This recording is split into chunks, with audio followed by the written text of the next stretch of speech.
Hey folks, Jim Thomas here, Fitness Management and Consulting, and I appreciate you being here at the channel today. And for those of you who have not yet done so, please hit that subscribe button. I appreciate it. And if you find the information that I provide beneficial, please hit that like button as well. Now, as a brief reminder for folks, if you're new to the channel, if you're looking to open a new facility, which I know a lot of folks are right now, or if you have an existing facility, you need additional funding for marketing, you need to hire additional people, you've got some remodeling that needs to happen, click the funding link below, and you can potentially qualify for up to $250,000 worth of funding with no collateral. And then in addition to that, we have rolled out our all-new gym management playbook on our course section in the description below. Click on that, check out the course. Again, if you're new, to the gym industry, if you're inexperienced in the gym industry, this is going to be a great way for you to really ramp up and get the information you need, to be successful. So with that said, let's get into our topic today, and it's 5 basic principles of gym sales. The 5 basic principles. And so number 1 is that selling is all about relationships. It's about the association, it's about the connection, it's about the involvement. And and selling isn't just a sales presentation. It's how you interact with all of your customers, all of your existing members. It's how you react on outbound follow-up calls. It's how you do all of this. It's how when you call referrals. And one of the things that we talk about so much, when we talk about making the outbound call, for example, we have certain things we like to do. And one of the categories on there is that we want to build a bridge of trust by talking about something we have in common. Okay, and so use this. It's great rapport building to really help build relationships with all of your customers, because selling is about the ability to get referrals. The ability to sell more to your existing customers. The ability to have good prospecting and good outbound calling. Okay, it's going to relate to all of this. So selling's all about the relationship. In a sense, work to build that sense of community. Get to know your customer.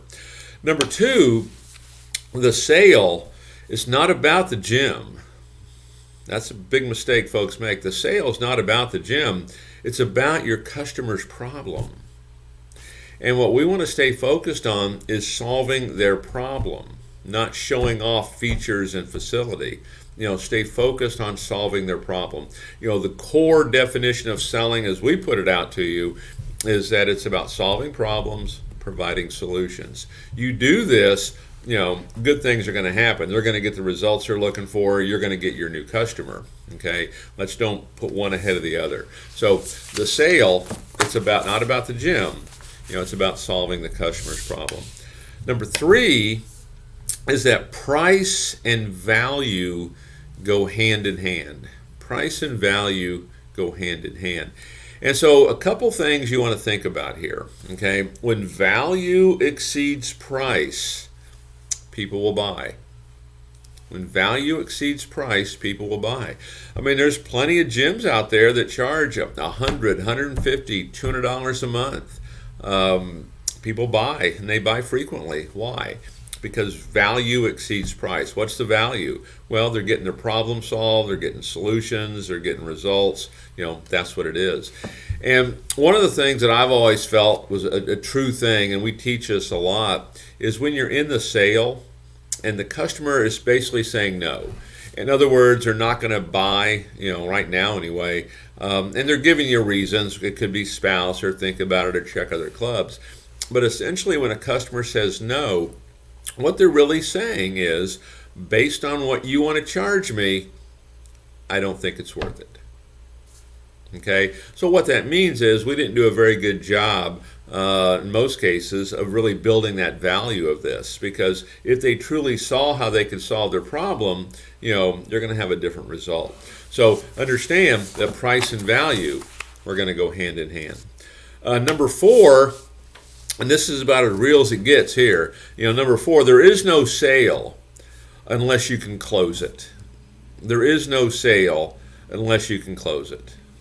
Okay, and we have to be able to ask for the sale.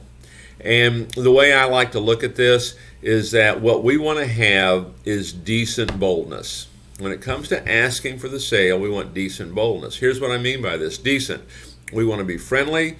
We want to be courteous. We want to be respectful. This should always be the case. Because I know a lot of times when we struggle at this, those are kind of the things that I think a lot of folks struggle with. We want to be friendly. We want to be respectful. We want to be courteous. That's the decent part. The bold part is that we have to ask. And if we don't ask, the answer is always no. And what I like to do is put in processes and procedures that hopefully make it easy for anyone to ask. And so it could be as simple as we're going to show two programs. Here's program A, here's program B. And Mary, both these programs are going to help you get the results that you're looking for. Of the two, which one's going to suit your needs the best? Well, I really like program 2.